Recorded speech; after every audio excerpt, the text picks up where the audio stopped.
மிதுன லக்கணம், மிதுன ராசி. சில பேருக்கு லக்கணமும் ராசியும் ஒன்றாவே இருக்கும்.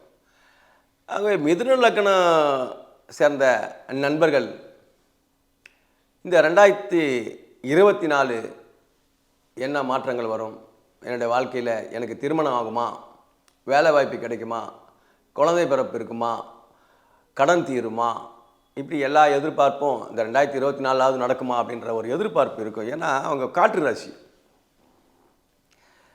எல்லாமே உபயராசி. அதனால் அவங்க எண்ண ஓட்டங்கள் அவங்களுக்கு அலைப்பாயிற எண்ணமே இருக்கும். சரி, இருந்தாலும் இந்த 2024க்கும் கிரகத்துக்கும் சம்மந்தம் இருக்குதா அப்படின்னு பார்த்தா 24ன்றது ஒரு மைல்கல். அதை ஒரு உதாரணமாக அதை வச்சிருக்கிறோம். 24 வரல, 24 வரலனாலும் கிரகங்கள் அந்த பாகையை தாண்டி போகும்போது அடுத்த ராசிக்கு அவங்க போயிடுவாங்க ஆட்டோமேட்டிக்காக. இருந்தாலும் நாம் ஒரு சாதாரண ஒரு மனிதராக இருக்கிறதுனால வருடத்தை அது தொடக்கமாக வச்சு இந்த வருடத்துக்குள்ளே எனக்கு எதாவது நடக்குமா அப்படின்றத நம்ம எதிர்பார்க்குறோம். அவ்வளோதான். அப்போது இந்த மிதுன லக்னத்தை பொறுத்த வரைக்கும் அவர்களுக்கு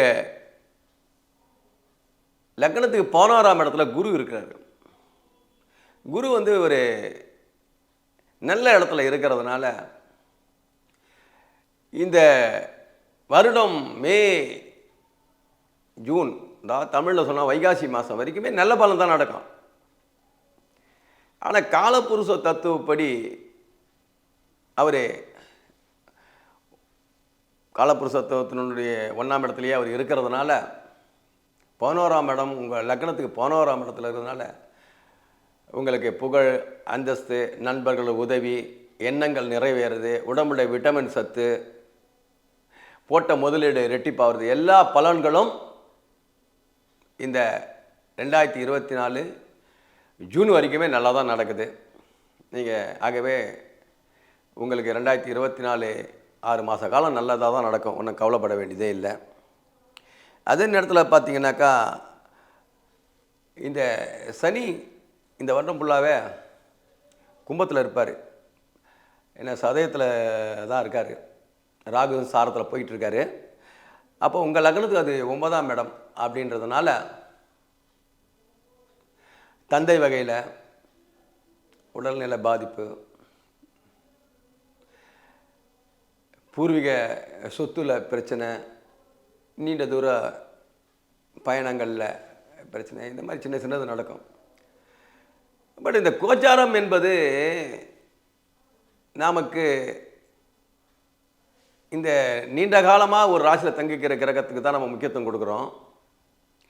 ஆனால் ஜாதகம் உங்களுக்கு துல்லியமாக கணிக்கப்பட்ட உயர்கணித சாரத்திற்கு மூலம் கணிக்கப்பட்ட ஜாதகத்தில் உங்களுடைய 12 பாவ குடுப்பனை நன்றாக இருந்து தசாபுத்தியும் அதற்கு சாதகமாக இருந்தால் நீங்கள் எந்த வருடத்தை பற்றியும் கவலைப்பட வேண்டியதில்லை, எந்த கிரக பயிற்சியை பற்றியும் கவலைப்பட வேண்டியதே இல்லை.